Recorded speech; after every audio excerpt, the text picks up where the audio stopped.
എന്തിന് ഹോട്ടലിൽ നിന്നിറങ്ങിയോടി എന്ന ചോദ്യത്തിന് വിചിത്രമായ ഉത്തരമാണ് ഷൈൻ ടോം ചാക്കോ തയ്യാറാക്കി കൊണ്ടുവന്നത്. ഹായ്, തൊയ്യബ് യൂട്യൂബ് ചാനലിലേക്ക് വീണ്ടും. ഷൈൻ ടോം ചാക്കോനെ ജാമ്യം കൊടുക്കുമെന്ന് നമ്മൾ മുമ്പ് പറഞ്ഞിട്ടുണ്ട്. അദ്ദേഹത്തെ അകത്തൊന്നും ആക്കില്ല എന്ന് നമ്മൾ പറഞ്ഞിട്ടുണ്ട്. കാരണം ഇതൊന്നും ആരും തലയിൽ കയറ്റി വെക്കുന്ന ഒരു പരാതിയായി കൂട്ടില്ല എന്നും പറയുന്നുണ്ട്. ഇപ്പോൾ ഇതാ ഷൈൻ ടോം ചാക്കോക്ക് ജാമ്യം വരെ സംഭവങ്ങളൊക്കെ ആയി തുടങ്ങിയെന്നതാണ്. കുപ്രചങ്ങൾ ഉണ്ടാക്കുന്നതല്ല ഒരു മാധ്യമ ധർമ്മം എന്ന് പറയുന്നത്. വിഷ്വലി എല്ലാ ദൃശ്യങ്ങളും എല്ലാവരിലേക്കും എത്തിക്കുക എന്ന ഒരു കോണ്ടൻറ് ക്രിയേറ്റർക്ക് അതിന് സാധിക്കുന്നു. ഓൺലൈൻ മീഡിയയും കോണ്ടൻറ് ക്രിയേറ്ററെയും കളിയാക്കുന്നവരുണ്ട്. പക്ഷേ സത്യം എന്താണെന്ന് തിരിച്ചറിയാത്ത ചില നിഗൂഢമായ ഒരു പണത്തിൻ്റെ ഹുങ്കും അഹങ്കാരവും ഇത് എല്ലാ മിഡിൽസിനും ഉണ്ട് എന്നതാണ്. നമ്മളും മിഡിൽസ് തന്നെയാണ്. പക്ഷേ കൾച്ചർസിൻ്റെ ഒരു ഭാഗമായിട്ട് സമൂഹത്തിൽ നിന്ന് കൊക്കൈൻ, ഡ്രഗ്സ് ഇങ്ങനെയുള്ള ഡീലേഴ്സിനെ നമുക്കൊരിക്കലും തൊടാനോ അവരെ പോയി ചൊറിയാനോ ഇന്നത്തെ സമൂഹത്തിന് പറ്റില്ല. ശ്രീകണ്ഠൻ നായരും SK ഒക്കെ ഈ നാട് നേടെ ഇങ്ങനെയൊക്കെ നടന്നാലും ജനാധിപത്യത്തിൻ്റെ ഒരു കേരളത്തെ നമുക്ക് നന്നായി ഒന്ന് മൂടി അതിൽ നിന്ന് സത്യസന്ധമായ ഒരു കേരളത്തെ പുനർജനിപ്പിക്കണമെങ്കിൽ ഈ രാജ്യത്തിൻ്റെ സമ്പദ്ഘടന അതിനെ അനുവദിക്കണം. ഇവിടുത്തെ ജനാധിപത്യത്തിൻ്റെ റൂളും ജനാധിപത്യവും നന്നാവുമെന്നത് നമുക്ക് ഉറപ്പ് വരുത്തണം. പക്ഷെ ഒരു ഷൈൻ ടോം ചാക്കയെ നമ്മൾ കസ്റ്റഡിയിൽ എടുക്കുമ്പോൾ 1000 ഷൈൻ ടോം ചാക്കളെ അവിടെ ഹാജരാക്കേണ്ടി വരും. ആ ഒരു സത്യം ഇവിടെ തിരിച്ചറിയുന്നത് കൊണ്ട് തന്നെ ഇയാൾക്ക് ജാമ്യം നൽകുക എന്ന ഒരൊറ്റ കേസെടുത്തുകൊണ്ട് അതിൻ്റെതായ വകുപ്പുകളിൽ തന്നെ ആ സെക്ഷനുകളിലാണ് ഷൈൻ ടോം ചാക്കോ എന്ന് പറയുന്ന പ്രതിക്ക് ഡ്രഗ് ഡീലറായ സജീർ എന്ന് പറയുന്ന വ്യക്തിയുമായി ഷൈമിന് പങ്കുണ്ട്. NDPS ആക്ട് 27-29 വകുപ്പുകൾ ചുമത്തിയാണ് ഷൈൻ ടോം ചാക്കോയ്ക്കെതിരെ ജാമ്യമില്ല കുറ്റം ഇവിടെ ഫസ്റ്റ് ഓൺ റിപ്പോർട്ടർ ചാനലിലൂടെ നമ്മൾ കാണാനിടയായത്. ഇത് ഒരു ആക്റ്റാണ്. പക്ഷേ ജാമ്യം കൊടുത്തുകൊണ്ട് കേസിൽ പ്രതിയാക്കുന്ന ഒരു ജനങ്ങളെ മാത്രം വിഡ്ഢിയാക്കിക്കൊണ്ടുള്ള ഒരു രീതികൾ തന്നെയാണ് എന്നത് ഈ സമൂഹം മനസ്സിലാക്കേണ്ടത്. നമ്മൾ മറ്റുള്ളവരുടെ ജീവിതം എടുത്ത് കളിക്കുന്നതല്ല ഈ ലോകത്ത് സോഷ്യൽ ഇൻറ്റിമസി എന്ന് പറഞ്ഞാൽ. അവർക്കൊരു ആപത്തുണ്ടാവാൻ അവരുടെ സോഷ്യൽ ആക്ടിവിറ്റീസിനെതിരെയുള്ള സോഷ്യൽ ആക്ടിവിറ്റീസ് നല്ലതല്ലാത്തതാണെങ്കിൽ അതിനെ പ്രതികരിക്കാനുള്ള എന്തും യൂട്യൂബ് എന്നതും സോഷ്യൽ മീഡിയയും നമ്മൾ ഇന്ന് ഉപയോഗിക്കുന്നത്. അപ്പോൾ ലക്ഷ്മി നക്ഷത്ര എന്ന് പറയുന്ന ഒരാൾ ഇപ്പോൾ ഞാനൊരു റീൽസിലൂടെ കാണുമ്പോൾ രേണുസുതി എന്ത് തെറ്റും ചെയ്തോട്ടെ അത് നമ്മൾ ശരിയെന്ന് വെക്കണമെന്ന്. അപ്പോൾ ഷൈൻ ടോം ചാക്കോൻ്റെ തെറ്റുകൾ നമ്മൾ ശരിയെന്ന ഭാവത്തിൽ കാണണമെന്നത് അവർ എന്ത് തൊഴിലാണ് ചെയ്യുന്നെങ്കിലും ആ തൊഴിലിന് ഒരു അന്തസ്സ് ഉണ്ടാവണമെന്നാണ് ജനങ്ങൾ ചിന്തിക്കുന്നത്. എല്ലാവരുടെയും ചിന്തകളിൽ പോലെ മനുഷ്യന് ജീവിക്കാൻ പറ്റില്ല. പക്ഷേ ചില സത്യസന്ധമായ കാര്യങ്ങൾ ഒരാളുടെ കണ്ണ് തുറപ്പിക്കും. അത് ആരുടെയാണെന്നതെന്നല്ല. ഇപ്പോൾ ഷൈൻ ടോം ചാക്കോയുടെ ഈ കേസ് ഏത് രീതിയിലാകുമെന്നത് നമുക്ക് നേരത്തെ കാഴ്ചയിലുള്ളതാണ്. നമ്മൾ അതൊന്നും വിശദീകരിക്കാനല്ല. ഇനി കേസിൻ്റെ നടപടിക്രമങ്ങളിൽ അന്വേഷണ ഉദ്യോഗസ്ഥർ മാത്രമല്ല ഇതിനെ മുന്നോട്ടിറങ്ങേണ്ടത്. സംഘടനകളും രൂപീകരിക്കുന്നവരും അതിൻ്റെതായ ഫോർമുലകൾ തീരുമാനിക്കുന്നവരും ഈ സംഘടനകൾക്കും ഒക്കെ ബാധകമാണ് ഇത്തരത്തിലുള്ള റിയാലിറ്റിയിലുള്ള ഇഷ്യൂകൾ സോൾവ് ചെയ്യേണ്ടത്. നമ്മൾ കലാകാരന്മാരെ ബഹുമാനിക്കുന്നു. അവരുടെ എല്ലാ കാര്യങ്ങൾക്കും നമ്മൾ yes എന്ന് മൂളിക്കൊണ്ട് പൊതുജനങ്ങൾ കഴുതകളാണ് എന്നത് മനസ്സിലാക്കിപ്പിക്കുന്ന അദ്ദേഹത്തിൻ്റെ അനിയൻ പറയുന്ന വാക്കുകളൊക്കെ കേൾക്കുമ്പോൾ നിങ്ങൾ ഇവരെ സ്നേഹിച്ചത് അറപ്പും വെറുപ്പുമായി പോയി എന്ന് ചിന്തിക്കുന്ന രീതിയിൽ അത്രയും ഇവർ ഈ കേരളത്തിൻ്റെ ദുഷ്ടഫലം ഇവർ കാട്ടിത്തരുന്നു എന്നതാണ് നമുക്ക് മനസ്സിലാക്കാൻ കഴിയുന്നത്. ഇതിനെല്ലാം വഴിയൊരുക്കുന്ന മട്ടിലുള്ള ഒരു ചിത്രഭ്രമം പോലുള്ള മാനസിക ആരോഗ്യ രോഗം തന്നെ വിളിച്ചു വരുത്തുന്ന രീതിയിലുള്ള ഒരു ഇതിനൊക്കെ ഒരു ഗൈഡായിട്ട് തന്നെ ഉണ്ടാക്കി വെച്ച് ഇവരിൽ പുകമറ സൃഷ്ടിച്ചുകൊണ്ടു ഇവർ കാട്ടുന്ന ഈ വാല്യുവേഷനായ അക്രമനീതി മീഡിയക്കെതിരെയാണ്.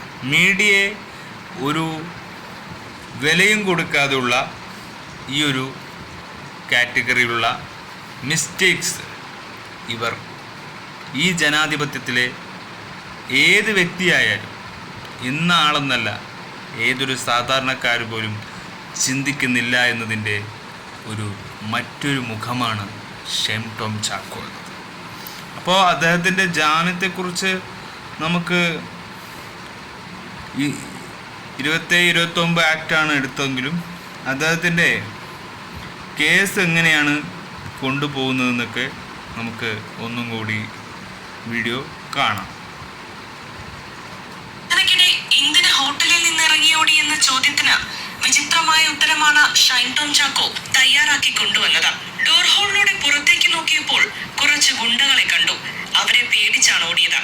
ശത്രുക്കളുണ്ട്, ഗുണ്ടകൾ അപായപ്പെടുത്താൻ വന്നതാണെന്ന് കരുതി. ഇങ്ങനെ പോയി ന്യായീകരണം. എന്നാൽ നടന്റെ വാട്സാപ്പ് ചാറ്റുകളും ഗൂഗിൾ പേ ഇടപാടുകളും അടക്കം നിരത്തിയപ്പോൾ ഷൈന് ഉത്തരം മുട്ടി. മൊഴികളിലെ വൈരുദ്ധ്യം അവിടെ തുടങ്ങി. പിന്നെ അങ്ങോട്ട് പിടിച്ചു നിൽക്കാനാകാതെ ഏറ്റുപറച്ചിൽ. ഡാൻസ് ഓഫ് റൈഡിന്റെ അതേ ദിവസം പോലും സജീറുമായി നടത്തിയ ഇടപാടുകളുടെ തെളിവുകൾ കൂടി വന്നതോടെ സജീറുമായുള്ള ബന്ധവും തസ്ലീമിൽ നിന്ന് ലഹരി മരുന്ന് വാങ്ങിയിട്ടുണ്ടെന്നടക്കം സകലതും സമ്മതിച്ചു. തെളിവുകൾ ഡാൻസ് ഓഫിന്റെ കയ്യിൽ കിട്ടാതിരിക്കാനാണ് ഓടിയതെന്ന് ഷൈൻ പോലീസിനെ അറിയിച്ചു. അപ്പോഴും പഴയ പരിഹാസത്തിൽ തന്നെയാണ് ഷൈനിന്റെ സഹോദരൻ.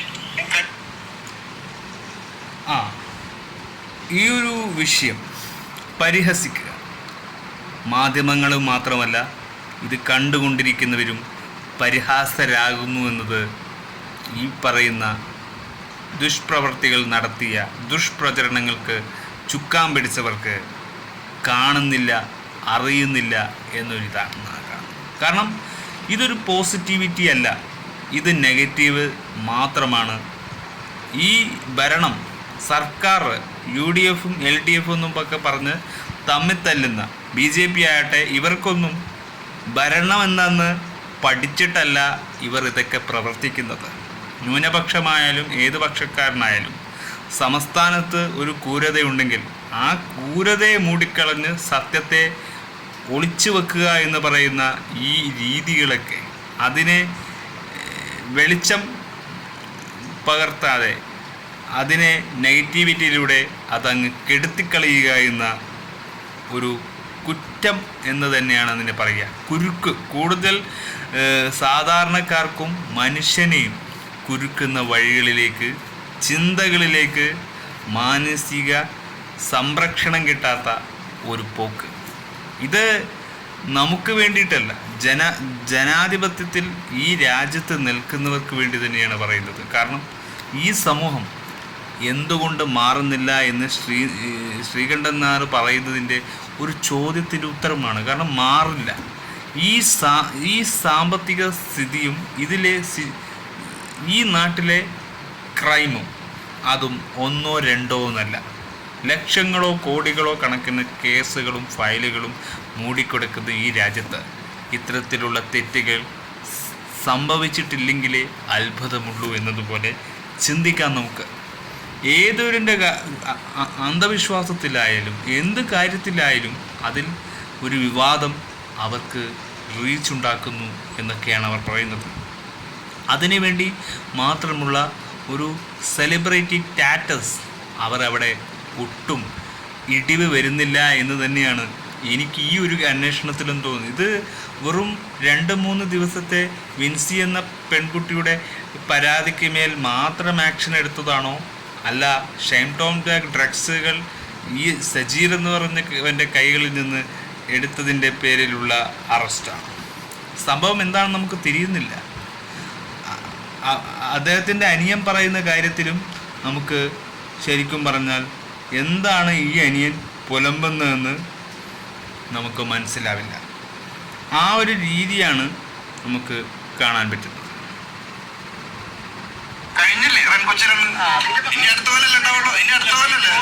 ഷൈൻ ലഹരിമുക്തി കേന്ദ്രത്തിൽ ചികിത്സ തേടിയിട്ടുണ്ടോ എന്ന് അറിയില്ല. ഒരു പരിഹാസം വളരെ വലിയ തെറ്റാണ്.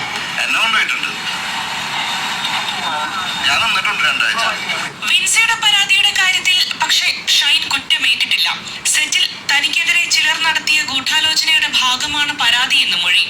വിൻസിയുടെ ആരോപണങ്ങൾ വീഡിയോ വരും വരെ അറിഞ്ഞിട്ടില്ലെന്ന് സൂത്രവാക്യം സിനിമയുടെ അണിയറ പ്രവർത്തകരും പറയുന്നുണ്ട്. പരാതി സിനിമയുടെ മാർക്കറ്റിംഗിനായി ഉപയോഗിച്ചിട്ടില്ലെന്നും ഇവർ കൂട്ടിച്ചേർക്കുന്നു. പിന്നെ അത് അങ്ങനെയല്ലേ പറയൂ. സിനിമയുടെ മാർക്കറ്റിന് ദോഷം വരുന്ന ഒരു കാര്യവും സിനിമ സംഭവിക്കുന്ന ആ സമയം വരെ അത് മാർക്കറ്റിന് ഇഷ്യൂ തന്നെയാണ്. അപ്പോൾ വിൻസിയുടെ കാര്യങ്ങൾ വലിയ ചർച്ചയൊന്നും ആക്കിയിട്ടില്ലെങ്കിലും ഇത് ജനങ്ങളെ പൊട്ടം കൽപ്പിക്കുക എന്ന് തന്നെയാണ്. ഇദ്ദേഹത്തിൻ്റെ അനിയൻ കാണിക്കുന്ന ഈ ശുഷ്കാന്തിയൊക്കെ എവിടെ നിന്ന് വരുന്നാവോ എന്നാണ് എൻ്റെ ചോദ്യം. കാരണം സമൂഹത്ത് ഇനിയും അരുതാത്തത് നടക്കുമെന്നതിൻ്റെ സൂചന കണ്ടുകൊണ്ടിരിക്കുന്നു. ഒരു MBDO ഒന്നും ഇവിടെ തകർക്കാൻ പറ്റില്ല. മനുഷ്യൻ നന്നായാൽ നാട് നന്നാവുമെന്നേ നമുക്ക് പ്രതീക്ഷിക്കാൻ പറ്റൂ.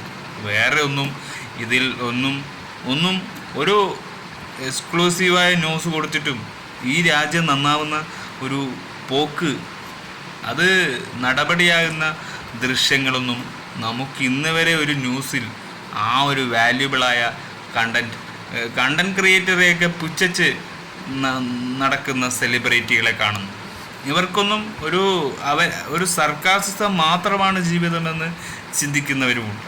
ലൈഫിനെ ഒരു ടേണിംഗ് പോയിന്റിൽ എത്തിക്കഴിഞ്ഞാൽ പിന്നെ അവർക്ക് അവരുടെ ഭാവിയായി മറ്റുള്ളവർ എന്തെങ്കിലുമായാൽ, അവരുടെ ജീവിതത്തിൽ എന്തെങ്കിലും സംഭവിച്ചാൽ, അങ്ങനെയുള്ള ഒരു ചിന്താഗതികൾ ഈ മിഡിൽ ക്ലാസ്സുകൾക്കും അതിൻ്റെ മുകളിലേക്ക് പോകുന്നവർക്കും ഹൈ ക്ലാസ്സിലൊക്കെ ജീവിക്കുന്നവർക്ക് ആ ഒരു ചിന്താശേഷികൾ മാറി തുടങ്ങിയതാണ്.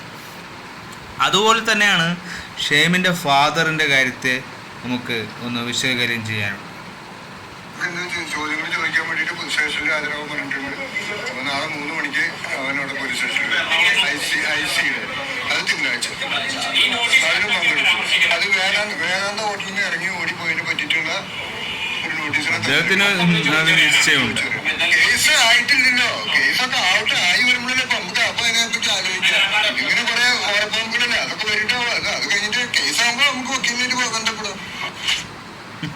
അദ്ദേഹത്തിൻ്റെ ആ ഊർജമുണ്ടല്ലോ, മകനെ രക്ഷപ്പെടുത്താനുള്ള എല്ലാ ഊർജവും അദ്ദേഹം ഉപയോഗിക്കുന്നു. അദ്ദേഹത്തിന് നമ്മൾ കേസുകൾ ഒരുപാട് നടത്തിയിട്ടുണ്ടല്ലോ, ഒരുപാട് നമുക്കിതൊക്കെ ചെയ്ത് ഇതുണ്ടല്ലോ.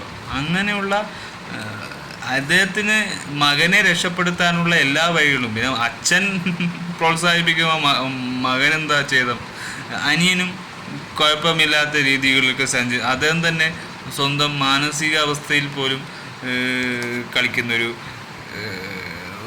സന്ദർഭമാണ് കാണുന്നത്. ഇതൊക്കെ വിശ്വസിക്കാൻ പറ്റൂ. നമ്മുടെ രാജ്യത്ത് ഇങ്ങനെയൊക്കെ നടക്കുന്നു.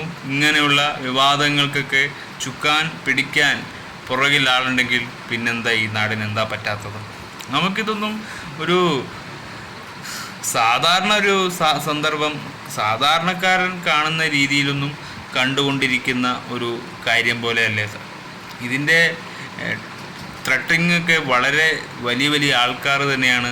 ഇത് ഒരു മാഫിയ സെറ്റപ്പ് തന്നെയാണ്. അല്ലാന്ന് നമുക്കങ്ങനെ പറയാം. ഇൻഡസ്ട്രിയിൽ മാഫിയ, രാഷ്ട്രീയത്തിലും മാഫിയ, എല്ലാത്തിലും കൂടിച്ചേരുന്നത് മാഫിയയുടെ കണ്ണികളാണ്. അത് മാറുക തന്നെ വേണം.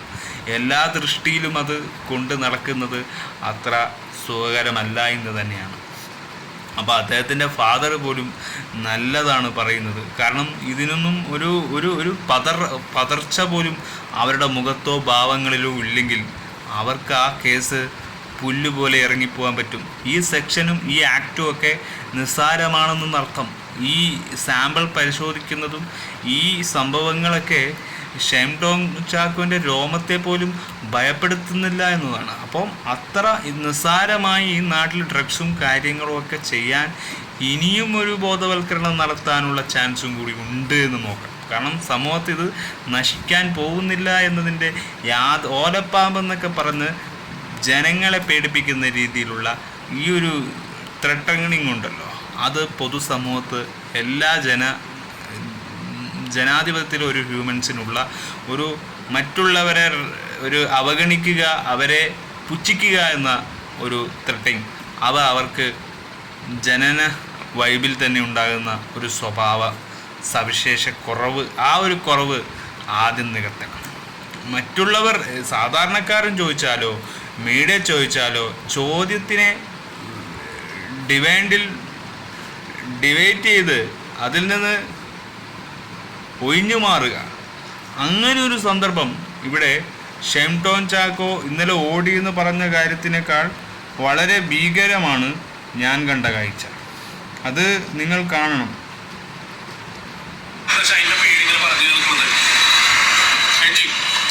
അദ്ദേഹം ഓടുകയാണ്, പറയാനൊന്നും നിൽക്കുന്നില്ല. അപ്പൊ പിന്നെ അവരോട് പോയി ചോദിച്ചാലേ ശരിയാവും.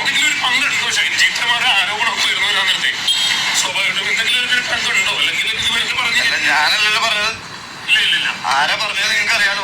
അപ്പൊ നിങ്ങൾ അവരോട് പോയി ചോദിക്കുക.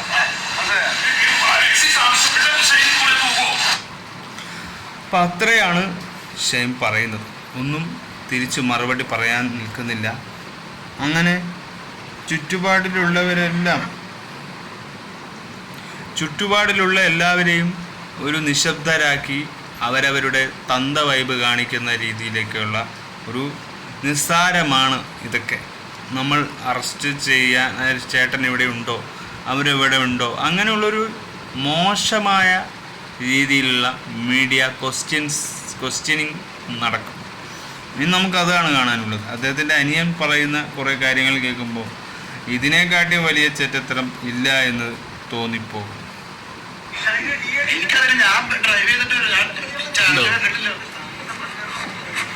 നിങ്ങൾ പറഞ്ഞില്ലേ ഞാൻ ചേട്ടൻ എടുക്കാൻ വേണ്ടി വന്നാണ്, ഇങ്ങോട്ട് വരാന്ന് പറഞ്ഞു. ഒന്നും കണ്ടില്ല മനുഷ്യൻ. ജാമ്യം കിട്ടുമെന്ന് നിങ്ങൾ പറഞ്ഞില്ലേ? ഇല്ലേ? ആ കൊണ്ടുപോയിട്ടുണ്ടാവായിരിക്കാം. അല്ലേ എനിക്കറിയില്ല, എനിക്ക് കൂടുതൽ കാര്യങ്ങൾ അറിയാമല്ലേ. നിങ്ങൾക്കറിയായിരുന്നു ആരെ പറഞ്ഞത്? ചേട്ടനെ കൊണ്ടുപോയെന്ന് എനിക്കറിയില്ല, ഞാൻ ആ സമയത്ത് വീട്ടിലുണ്ടായിരുന്നില്ല. നിങ്ങൾക്കറിയോ? എന്നെ കൊണ്ടുപോയിട്ടുണ്ട്, ഞാൻ വന്നിട്ടുണ്ട് 2 ആഴ്ച. അത് ഇവിടെയല്ല, പാലക്കാട്. അതൊക്കെ അന്തസ്സോടെ പറയുന്നു. നിങ്ങളാരും പോയിട്ടില്ലേ? നമ്മൾ പോവാത്തതാണ് അവന്റെ പ്രശ്നം. എന്നിട്ട് ഈ അഡിക്ഷൻ സെന്ററിലെല്ലാം ഉണ്ടാക്കിയത് ആക്ച്വലി മാനസികാരോഗ്യ കേന്ദ്രത്തിലും ഉണ്ടാക്കിയത് എന്നെ. എല്ലാവരും ഇതുപോലുള്ള സ്ഥലത്ത് പോകണമെന്നാണ് ഇദ്ദേഹം പറയുന്നത്. അതിന് വ്യക്തമായി പറയുകയും ചെയ്യുന്നുണ്ട്. എനിക്ക് ഏത് സജീവനാണെന്ന് അറിയാതെ സജീറിനും പോലും ഒന്നും അറിയാത്ത പോലെ, ഒന്നും അതിൻ്റെ കണ്ണുകളിലൂടെ പോകുമ്പോൾ തന്നെ മനസ്സിലാവും ഒന്നും അറിയില്ല. അതാണ് ഇവരുടെയൊക്കെ കളി. ഇപ്പോൾ ജീവിതത്തിൽ ഇങ്ങനെ പല കളികളും പല ഗോഷ്ഠികളും ഇവർ കാണിക്കുന്നു എന്നതാണ് അതിൻ്റെ മറ്റൊരു സന്ദർഭമായ കാര്യങ്ങളെന്ന് പറയുന്നത്. അപ്പം ഇവർക്കിതൊന്നും ഒരു കാര്യമേ ആയിട്ടില്ല എന്നത് വീണ്ടും നിങ്ങൾ മനസ്സിലാക്കണം എന്നതാണ്. അപ്പോൾ കുറച്ചു കാലം മുമ്പ് ഈ ഷൈനിനെതിരെ മറ്റൊരു പരാതി നമ്മൾ മുമ്പ് ആ ഒരു പരാതിയും കൂടി നമുക്ക് കേൾക്കാനുണ്ട്. സംസ്ഥാനത്തെ ആദ്യ കൊക്കൈൻ കേസിലെ പ്രതിയായിരുന്നു ഷൈൻ എന്ന് നമുക്കറിയാം. തെളിവ് ശേഖരിക്കുന്നതിലെ വീഴ്ചയാണ് ഷൈനെ കുറ്റവിമുക്തരാക്കിയത്. അന്ന് ചെയ്തതുപോലെയാണ് ഇന്നും പിടിയിലായ സമയത്തും വൈദ്യപരിശോധനയ്ക്കായി എത്തിച്ചത് എറണാകുളം ജനറൽ ആശുപത്രിയായിരുന്നു. ഇന്ന് ഇപ്പോൾ നടക്കുന്ന ഈ ലഹരി പരിശോധനയ്ക്കിടെ ഓടിയ കേസിലും വൈദ്യപരിശോധനയ്ക്ക് എത്തിച്ചത് അതേ ജനറൽ ആശുപത്രിയിലാണ്. ഗൂഢാലോചന തന്നെയാണ്. എല്ലാം ഒരു കൂട്ടായ തീരുമാനം.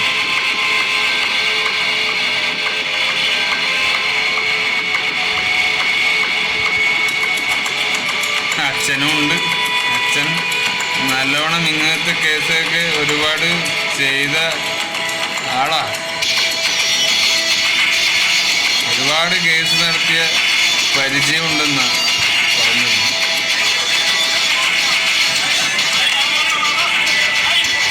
പിന്നെന്താ കാര്യം? ഒരു കാര്യം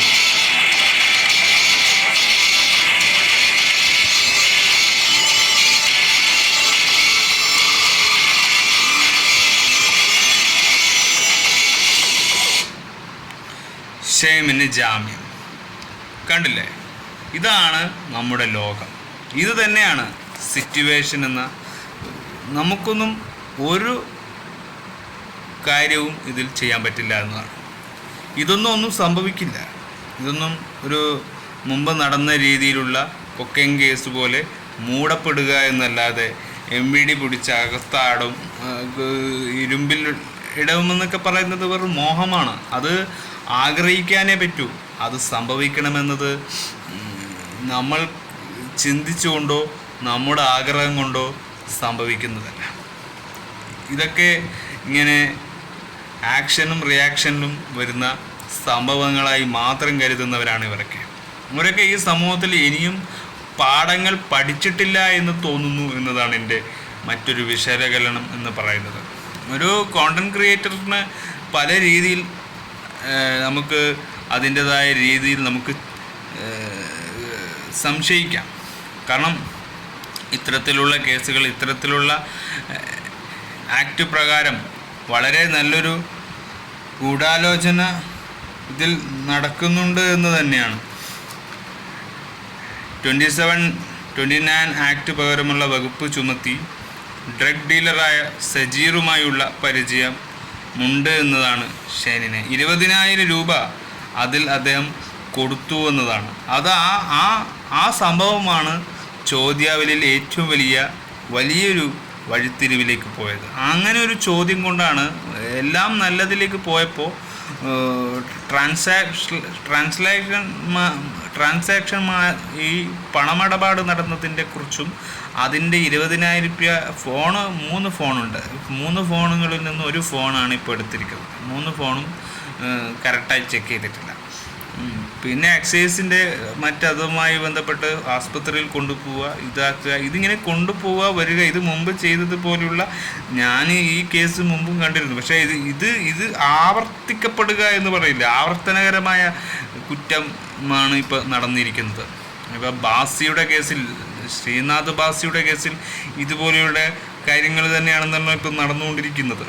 അപ്പോൾ ഒരു വിൻസിയുടെ അന്വേഷണം, ഒരു വിൻസിയുടെ പരാതി കൊണ്ട് മാത്രം ഇവിടെ ഒന്നും സംഭവിക്കുന്നില്ല. ആ പടത്തിൽ വിൻസിയെ മാറ്റപ്പെടുത്തുന്നെങ്കിലും ഷൈനിനെ മാറ്റാൻ സാധിക്കില്ല എന്ന് തന്നെയാണ് ഈ കണ്ട കാര്യങ്ങളെക്കുറിച്ചൊക്കെ നമുക്ക് കാണാനിടയാകുന്നത്. അപ്പോൾ താരങ്ങൾ കൂട്ടുനിൽക്കുന്നു, താരങ്ങൾക്ക് പ്രശ്നമില്ല, ഇൻഡസ്ട്രിക്ക് പ്രശ്നമില്ല. ഒരു ശ്രീകണ്ഠൻ നായർ മാത്രം വിചാരിച്ചാൽ ഈ സംഭവങ്ങളൊന്നും സോൾവ് ആകുന്ന യാതൊരു കാര്യവും നമുക്ക് കാണാൻ പറ്റിയില്ല.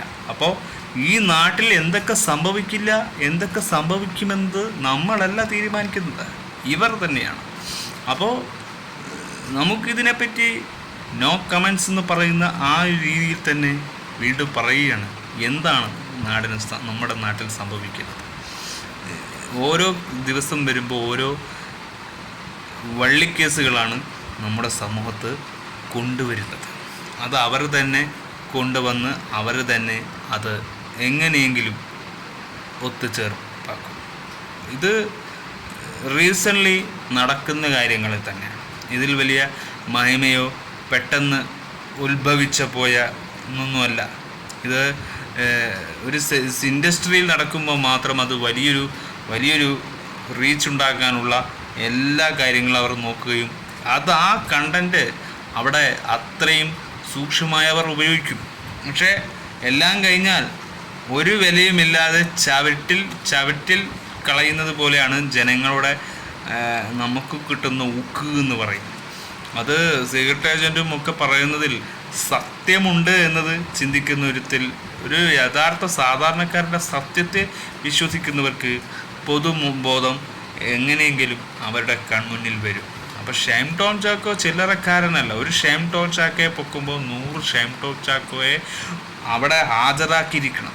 പുറകിൽ ആരൊക്കെ ഇതിൻ്റെ കണ്ണികളായി ഉള്ളത് അവരെയൊക്കെ ഈ കസ്റ്റഡിയിലെടുക്കുമ്പോൾ തീരാൻ സാധ്യതയില്ലാത്ത കേസുകൾ കൂടി പോലീസിന് പൊക്കാൻ പറ്റാത്ത തലവേദനകൾ വരെ സൃഷ്ടിക്കാൻ ഈ ഒരു ഇൻഡസ്ട്രിയിലായാലും ഈ ഡ്രഗ്സ് മാഫിയകളിൽ നിന്ന് നമുക്ക് കിട്ടാവുന്ന ഏറ്റവും വലിയ ആൻസർ ഇത് തന്നെയാണ് എന്നതാണ്. ഒരിക്കലും ഇതൊരു എന്ത് രീതിയിൽ ഒരു സത്യാവസ്ഥ തെളിയുമെന്നത് ഇപ്പോഴും ജനങ്ങൾക്ക് പ്രതീക്ഷയില്ല. ആ ഒരു പ്രതീക്ഷ ഒട്ടുമില്ല, 0-ൽ തന്നെ നിൽക്കുക. അപ്പോൾ 1% പോലും ജനങ്ങൾക്ക് പ്രതീക്ഷയില്ല എന്നത് നമുക്ക് വീണ്ടും എടുത്തു പറയേണ്ടി വരും. അപ്പോൾ അതാണ് ഈ നാട്ടിലെ രീതികളെന്ന് പറയുന്നത്. കേരളം അങ്ങനെയാണ്. കേരളം മാറണം, കേരളത്തിൻ്റെ രീതികൾ മാറണം എന്നൊക്കെ ചിന്തിക്കാം, പ്രവർത്തിക്കാം. പ്രവർത്തനങ്ങളിലൂടെയും അത് സംഭവിച്ചിരിക്കണം, അല്ലെങ്കിലും ഒന്നും നടക്കില്ല. അപ്പോൾ അതാണ്. അപ്പോൾ എല്ലാം ഡൈവേർട്ട് ചെയ്ത് സംഭവങ്ങളൊക്കെ വീണ്ടും ഇങ്ങനെ ഡൈവേർട്ട് ചെയ്ത് വിടുക എന്ന ഒരു ഗൂഢാലോചനപരമായ കാര്യങ്ങൾ ഇതിൽ സംഭവിക്കുന്നുണ്ട്. ഇവിടെ ഒരുപാട് ഗൈഡൻസ് ക്രിമിനൽസിന് കൊടുക്കുന്നുണ്ടെന്നത് വാസ്തവം തന്നെയാണ്. അതില്ല എന്നൊന്നും നമുക്കൊരിക്കലും പറയാൻ പറ്റില്ല. അതിലൊരു സത്യവുമില്ല. അപ്പോൾ പെണ്ണായാലും ആണായാലും അവരവരുടെ തത്വങ്ങളിൽ വിശ്വസിക്കണമെന്നല്ല, അതിലേപോലെ പ്രവർത്തിക്കാൻ ശ്രമിക്കുക എന്നെങ്കിലും നമുക്ക് അവരോട് പറഞ്ഞു കൊടുക്കണം. നമ്മളൊന്നും ആരോ എന്തോ ആയിട്ടൊന്നുമല്ല. എന്നാലും ഈ നാട്ടിൽ നടക്കുന്ന ഇപ്പോൾ MVD കേസും ഒരു കൊലപാതക കേസും ഒക്കെ വന്നതിന് ശേഷമാണ് ഇതിനെക്കുറിച്ചുള്ള കൂടുതൽ സെർച്ചിങ്ങും ഒക്കെ പോലീസുകളും എല്ലാവരും മുൻകരുതലുകൾ എടുക്കാൻ തുടങ്ങിയത്. എക്സൈസ് ഉദ്യോഗസ്ഥന്മാരും ഇതുവരെ ഒന്നും വേണ്ടിയില്ല. ഇത്തരത്തിലുള്ള കാര്യങ്ങൾ മുമ്പും നടന്നിരുന്നവരും അന്നും ഇങ്ങനെ പോയി. LDFും സർക്കാരും ഒക്കെയാണ് ഈ രാജ്യം ഭരിക്കുന്നത്. അപ്പോൾ അതിൻ്റെതായ ത്രട്ടണിങ് അവിടെ ഉണ്ടെങ്കിൽ പിന്നെ പോലീസിന് എന്ത് ചെയ്യാൻ കഴിയും? കേസെടുക്കും, ജാമ്യത്തിൽ വിടും, സ്റ്റേഷൻ ജാമ്യത്തിൽ വിട്ടയക്കും. ഇതല്ലാതെ ഒരു നടപടി ഉണ്ടാകുമെന്നത് നമുക്ക് ചുരുളുകളിൽ നിന്ന് ചുരുടിലേക്ക് പോകുന്നതല്ലാതെ ഈ ചുരുളുകൾ അയ്യാനേ പോകുന്നില്ല. അതാണ് തോന്നുന്നു സത്യമെന്നാണ് നമുക്ക് തിരിച്ചറിയാൻ പറ്റുന്നത്. മറ്റൊന്നും ഇപ്പോൾ ഒന്നും നമുക്ക് ജാമ്യം കിട്ടിയെന്നാണ് ഇപ്പോൾ എക്സ്ക്ലൂസീവായി നമുക്ക് കിട്ടിയ വാർത്ത.